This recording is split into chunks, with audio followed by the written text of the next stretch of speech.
தமிழ் வலையொலி பக்கத்தினூடாக இணைந்திருக்கும் உங்கள் அனைவருக்கும் வணக்கம். முதலில் தலைப்புச் செய்திகள்.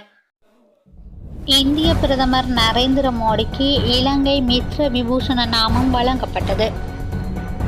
இலங்கை இந்திய பிரதிநிதிகளிடையே பேச்சுவார்த்தை. அமைச்சரவை அனுமதியுடனேயே இந்திய இலங்கை பாதுகாப்பு ஒத்துழைப்பு ஒப்பந்தம் கைச்சாத்தானது. சம்பத் சுயகுந்தா தெரிவிப்பு. இனி விரிவான செய்தி. இந்திய பிரதமருக்கு சுதந்திர சதுக்கத்தில் சிறப்பு வரவேற்பு. ஜனாதிபதி அனுரகுமார திசாநாயக்காவின் அழைப்பு ஏற்று அரச விஜயமாக இலங்கைக்கு வருகை தந்திருக்கும் இந்திய பிரதமர் ஸ்ரீ நரேந்திர மோடிக்கு வரவேற்பளிக்கும் உத்தியோகபூர்வ நிகழ்வு ஜனாதிபதி அனுரகுமார திசாநாயக்காவின் தலைமையில் சுதந்திர சதுக்க வளாகத்தில் இன்று முற்பகல் நடைபெற்றது. இலங்கை மற்றும் இந்தியாவுக்கு இடையில் நூற்றாண்டு நட்புறவின் வளமான எதிர்காலத்துக்கான உறுதிப்பாடு எனும் எண்ணக்கருவை உறுதிப்படுத்தும் வகையில் இந்திய பிரதமர் நரேந்திர மோடி இந்த விஜயத்தை மேற்கொள்கிறார். இந்திய பிரதமர் நரேந்திர மோடி குதிரைப்படையை முன்னிலையாக கொண்டு சுதந்திர சதுக்க வளாகத்துக்கு அழைத்து வரப்பட்டதை தொடர்ந்து ஜனாதிபதி அனுரகுமார திசாநாயக்காவினால் இந்திய பிரதமருக்கு சிறப்பு வரவேற்பு அளிக்கப்பட்டது. அதனை அடுத்து இரு நாடுகளினதும் தேசிய கீதங்கள் இசைக்கப்பட்ட பின்னர் இந்திய பிரதமர் ஸ்ரீ நரேந்திர மோடியை வரவேற்கும் உத்தியோகபூர்வ நிகழ்வு ஆரம்பித்தது. இதன்போது கௌரவ வேட்டுகள் தீர்க்கப்பட்டு இந்திய பிரதமர் நரேந்திர மோடிக்கு வரவேற்பளிக்கப்பட்டதை தொடர்ந்து இந்திய பிரதமர் இராணுவ அணிவகுப்பு மரியாதையை ஏற்றுக்கொண்டார். இந்திய பிரதமர் ஸ்ரீ நரேந்திர மோடி மற்றும் ஜனாதிபதி அனுரகுமார திசாநாயக்கா ஆகியோர் பிரமுகர்களுக்கான கௌரவத்தை ஏற்றுக்கொண்டதை தொடர்ந்து இரு நாட்டு தலைவர்களுக்கும் இருதரப்பு பிரதிநிதிகளை அறிமுகப்படுத்தினர். இந்திய பிரதமர் நரேந்திர மோடியை வரவேற்கும் அரசு நிகழ்வில் பிரதமர் கலாநிதி கரணி அமரசூரிய, சபாநாயகர் ஜகத் விக்ரமரட்ன, வெளிநாட்டு அலுவல்கள், வெளிநாட்டு வேலைவாய்ப்பு மற்றும் சுற்றுலாத்துறை அமைச்சர் விஜித கேரத், தொழில் அமைச்சரும் பொருளாதார அபிவிருத்தி பிரதி அமைச்சருமான அனில் ஜெயந்த பெர்னாண்டோ, கைத்தொழில் மற்றும் தொழில் முயற்சி ஆண்மை அபிவிருத்தி அமைச்சர் சுனில் கிந்துன் நெத்தி, சுகாதாரம் மற்றும் வெகுசன ஊடக அமைச்சர் வைத்தியர் நலிந்த ஜெயதி, மீன்பிடி, நீரியல் மற்றும் கடல்வள அமைச்சர் ராமலிங்கம் சந்திரசேகரர், மேல் மாகாண ஆளுநர் கனிப் யூசப் ஆகியோரும் இந்திய வெளிவிவகார அமைச்சர் கலாநிதி எஸ் ஜெயசங்கர், தேசிய பாதுகாப்பு ஆலோசகர் அஜித் நோவல், வெளியுறவு செயலாளர் விக்ரம் மில்டி, இலங்கைக்கான இந்திய உயர்ஸ்தானிகர் சந்தோஷ் ஜா உட்பட இரு நாடுகளின் சிரேஷ்ட அதிகாரிகள் குழுவும் கலந்து கொண்டனர். ஜனாதிபதி அலுவலகத்திற்கு வருகை தந்த இந்திய பிரதமர் மோடி. ஜனாதிபதி அனுரகுமார திசாநாயக்காவின் அழைப்பின் பேரில் இலங்கைக்கு வருகை தந்த இந்திய பிரதமர் நரேந்திர மோடி இன்று முற்பகல் ஜனாதிபதி அலுவலகத்திற்கு வருகை தந்திருந்தார். ஜனாதிபதி அலுவலகத்திற்கு வருகை தந்த இந்திய பிரதமருக்கு ஜனாதிபதி அனுரகுமார திசாநாயக்காவினால் சிறப்பு வரவேற்பு அளிக்கப்பட்டது. இலங்கை மற்றும் இந்தியாவுக்கு இடையில் நூற்றாண்டு நட்புறவின் வளமான எதிர்காலத்துக்கான உறுதிப்பாடு என்ற எண்ணக்கருவை உறுதிப்படுத்தும் வகையில் இந்திய பிரதமர் நரேந்திர மோடி நாளை வரை நாட்டில் தங்கியிருப்பார்.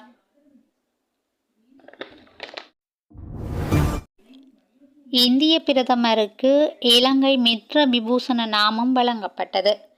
இலங்கை சார்பில் அரசு தலைவர் ஒருவருக்கு வழங்கப்படும் உயரிய கௌரவ நாமமான இலங்கை மித்ர விபூஷண என்ற நாமத்தை ஜனாதிபதி அனுரகுமார திசாநாயக்க இந்திய பிரதமர் நரேந்திர மோடிக்கு வழங்கியுள்ளார்.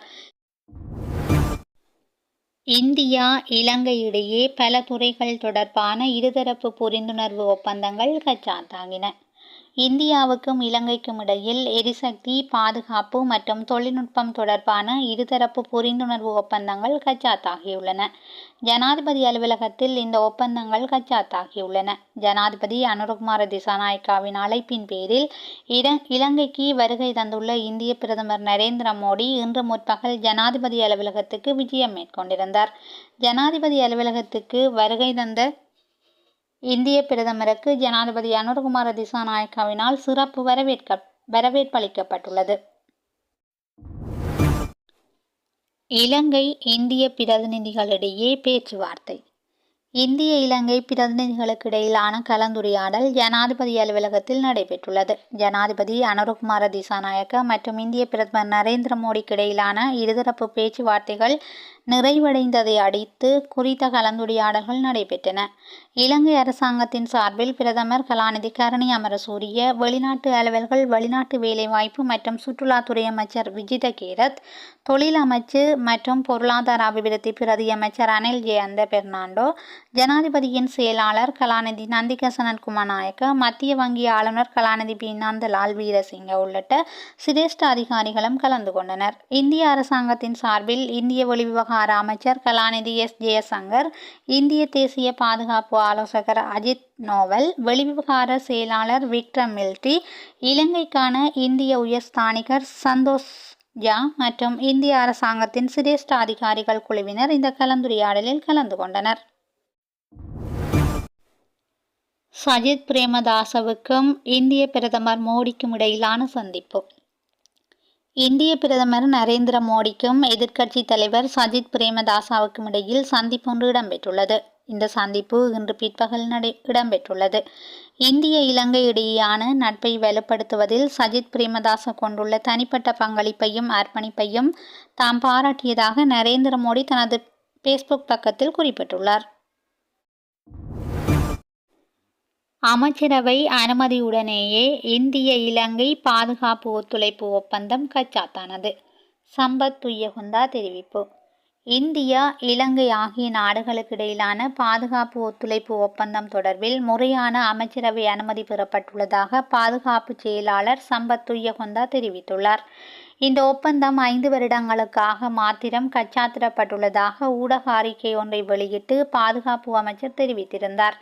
இலங்கை மற்றும் இந்தியா ஆகிய இரு நாடுகளும் பல தசாப்தங்களாக பாதுகாப்பு உறவுகளை பேணி வருகின்றன. மேலும் பாதுகாப்பு தொடர்பான உரையாடல்கள், கூட்டு இராணுவம் மற்றும் கடற்படை பயிற்சிகள், பாதுகாப்பு விடயம் தொடர்பிலான பயிற்சி திட்டங்கள் மற்றும் செயலமர்வுகள் போன்ற இருதரப்பு முக்கியத்துவம் வாய்ந்த நடவடிக்கைகள் மூலம் நட்புறவு வலுப்படுத்தப்பட்டு வருகின்றது. இலங்கையில் முப்படையினரில் 750 பேருக்கு இந்தியா வருடாந்தம் பயிற்சி அளித்து வருகின்றது. இலங்கையில் பிற நாடுகளுடனான ராஜதந்திர உறவுகள் தொடர்பாக கடந்த ஜனவரி மாதம் ஜனாதிபதியின் செயலாளரால் வெளியிடப்பட்ட சுற்றறிக்கையின்படி இந்தியாவுக்கும் இலங்கைக்கும் இடையே ஏற்கனவேயுள்ள புரிந்துணர்வு ஒப்பந்தம் தொடர்பில் ஆராயப்பட்டு விவாதங்களும் நடத்தப்பட்டுள்ளதாக பாதுகாப்பு செயலாளர் சுட்டிக்காட்டியுள்ளார். எடுக்கப்பட்ட தீர்மானங்களுக்கு அமைய தயாரிக்கப்பட்ட இறுதி புரிந்துணர்வு ஒப்பந்தத்தில் கைச்சாத்திடுவதற்கு முன்னர் அமைச்சரவையிடமிருந்து தேவையான அனுமதி முறையாக பெற நடவடிக்கை எடுக்கப்பட்டதாக பாதுகாப்பு செயலாளர் தெரிவித்துள்ளார். இந்த புரிந்துணர்வு ஒப்பந்தத்தின் கீழ் மேற்கொள்ளப்படும் கூட்டுறவு நடவடிக்கைகள் சர்வதேச அளவில் ஏற்றுக்கொள்ளப்பட்ட சிறந்த நடைமுறைகளின்படி மேற்கொள்ளப்படும் எனவும், அவை இலங்கை அல்லது இந்தியாவின் தேசிய கொள்கைகள் அல்லது சட்ட அமைப்புகளை பாதிக்காது எனவும் பாதுகாப்பு செயலாளர் மேலும் சுட்டிக்காட்டியுள்ளார். இலங்கை உலக சந்தையில் ஆடை தொழில்துறையை மாத்திரம் நம்பியிருக்கக்கூடாது. ரணில் தெரிவிப்பு.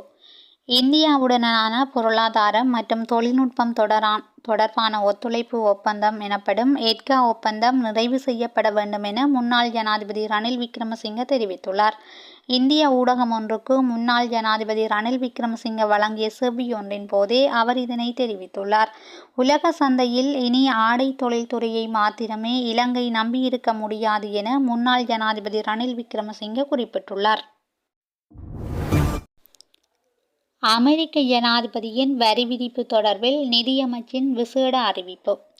புதிய வரி கொள்கையால் நாட்டில் வர்த்தக சமநிலையை நியாயமான முறையில் நிர்வகிப்பதற்கான நடவடிக்கைகள் மேற்கொள்வது தொடர்பில் அமெரிக்காவுடன் கலந்துரையாடுவதற்கு அரசாங்கம் தயாராக உள்ளதாக நிதியமைச்சு அறிவித்துள்ளது. வர்த்தக நடவடிக்கைகளைப் போல முதலீட்டு நடவடிக்கைகளுக்கும் பாதிப்பை ஏற்படுத்தும் வரி மற்றும் வரியல்லாத தடைகளை கவனம் செலுத்தும் மட்டத்துக்கு குறைப்பதற்கு அரசாங்கம் பங்களிப்பு செய்யும் என தெரிவிக்கப்படுகிறது. அமெரிக்கா கடுமையான வரி கொள்கைகளை விதித்துள்ள நிலையில் இலங்கை உட்பட GSP+ வரிச்சலுகை கிடைக்கும் அனைத்து நாடுகளுக்கும் அந்த சலுகை எதிர்காலத்தில் இல்லாமல் போகும் வாய்ப்புள்ளதாக நாடாளுமன்ற உறுப்பினர் கர்ச டி சில்வா தெரிவித்துள்ளமை குறிப்பிடத்தக்கது. கல்லேல பேருந்து விபத்தில் காவல்துறை அதிகாரி பலி. கொழும்பு மட்டக்களப்பு பிரதான வீதியில் கல்லேல பகுதியில் வீதியில் நடந்து சென்று கொண்டிருந்த காவல்துறை அதிகாரி மீது பேருந்து ஒன்று மோதியதில் அவர் உயிரிழந்துள்ளார். நேற்றிரவு இந்த விபத்து இடம்பெற்றுள்ளதாக காவல்துறையினர் தெரிவித்துள்ளனர். உயிரிழந்த காவல்துறை அதிகாரி கல்லேல்ல பகுதியில் தனது நண்பர்களுடன் வீதியில் நடந்து சென்று கொண்டிருந்த போது இந்த விபத்து இடம்பெற்றுள்ளதாக தெரிவிக்கப்பட்டுள்ளது.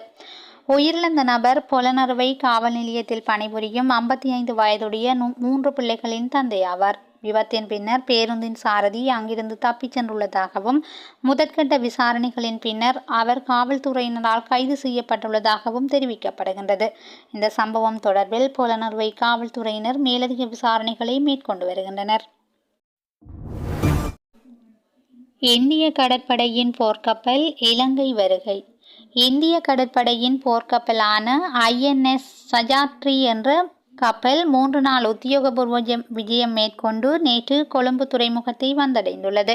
143 மீட்டர் நீளமுடைய இந்த கப்பலில் 320 நிர்வாக குழுவினர் உள்ளதாக தெரிவிக்கப்படுகிறது. இந்த விஜயமானது இரு நாடுகளின் கடற்படைகளுக்கு இடையேயான நட்புறவை மேம்படுத்துவதாக கடற்படை ஊடக பிரிவு தெரிவித்துள்ளது. கப்பலின் நிர்வாக குழுவினர் நாட்டின் சுற்றுலா தலங்களை பார்வையிடுவதற்கும் ஏற்பாடு செய்யப்பட்டுள்ளதாக தெரிவிக்கப்படுகிறது. தனது உத்தியோகபூர்வ பயணத்தை முடித்துக்கொண்டு நாளை மறுநாள் கப்பல் நாட்டிலிருந்து புறப்படவுள்ளது. அமெரிக்காவின் வரி விதிப்பால் ரப்பர் தொழிலாளர்கள் பாதிப்பு. அமெரிக்க ஜனாதிபதி டொனால்ட் ட்ரம்ப் அறிமுகப்படுத்தியுள்ள புதிய வரியின் காரணமாக பல்வேறு வர்த்தகத்தில் ஈடுபடும் தரப்பினரும் பாதிக்கப்படலாம் என தெரிவிக்கப்பட்டுள்ளது. இந்த நிலையில் ரப்பர் தொழிலாளர்கள் பாரியளவு பாதிப்பை எதிர்நோக்கக்கூடும் என அந்த தொழில்துறையினர் தெரிவித்துள்ளனர். இலங்கையில் சுமார் 1 லட்சத்துக்கும் அதிகமானோர் ரப்பரை அடிப்படையாக கொண்டு தொழிலில் ஈடுபட்டு வருகின்றனர். அத்துடன் இலங்கையில் ஆடை தொழில்துறை கடுமையாக பாதிக்கப்படக்கூடும் என சுதந்திர வர்த்தக வலய பொது சேவையாளர்கள் சங்கத்தின் இணைச் செயலாளர் குறிப்பிட்டுள்ளார். முப்படைகளின் சிறப்பு குழு மியன்மாருக்கு புறப்பட்டது. மியன்மாரில் நில அதிர்வால் பாதிக்கப்பட்டவர்களுக்கு நிவாரணம் வழங்கும் நோக்கில் பிரிகேடியர் புண்ய கருணாதிலக தலைமையில் 26 முப்படை வீரர்களை கொண்ட மருத்துவ மற்றும் விசேட நிவாரண சேவை குழு இன்று விசேட விமானத்தில் மியன்மாருக்கு புறப்பட்டு சென்றது. ஜனாதிபதி அனுரகுமார திசாநாயக்காவின் பணிப்புரைக்கு அமைய மிக குறுகிய காலத்தில் முப்படை தளபதிகளின் தலைமையில் இந்த விசேட அனர்த்த நிவாரண சேவை குழு தயார்படுத்தப்பட்டுள்ளமை விசேட அம்சமாகும். மகா சங்கத்தினரின் தலைமையில் மக்களிடமிருந்து சேகரிக்கப்பட்ட மருத்துவ உதவிகள் உள்ளிட்ட நிவாரணப் பொருட்களும் குழுவுடன் மியன்மாருக்கு அனுப்பி வைக்கப்பட்டுள்ளது. வெளிநாட்டு அலுவல்கள் அமைச்சர் மற்றும் அமைச்சின் செயலாளர் தலைமையிலான பணிக்குழு இந்த நடவடிக்கைக்கு அவசியமான ராஜதந்திர செயற்பாடுகள் மேற்கொள்வதில் முனைப்பு காட்டியதுடன் ஸ்ரீலங்கா விமான சேவையும் இந்த பணிக்கு பங்களிப்பு வழங்கியுள்ளது. இந்த மனிதாபிமான நடவடிக்கைகளின் மூலம் பிராந்தியத்தின் ஒத்துழைப்பை வலுப்படுத்துவதுடன் அவசர நிலை ஏற்பட்டால் நட்பு நாடுகளுக்கு தேவையான ஆதரவை வழங்குவதற்கான இலங்கை அரசாங்கத்தின் தலைமையில் பாதுகாப்பு அமைச்சு மற்றும் முப்படையினரின் அர்ப்பணிப்பு வெளிப்படுத்தப்படுகின்றது. செய்திகளை உடனுக்குடன் தெரிந்து கொள்ள SL தமிழ் வலையொலி பக்கத்துடன் இணைந்திருங்கள். நன்றி, வணக்கம்.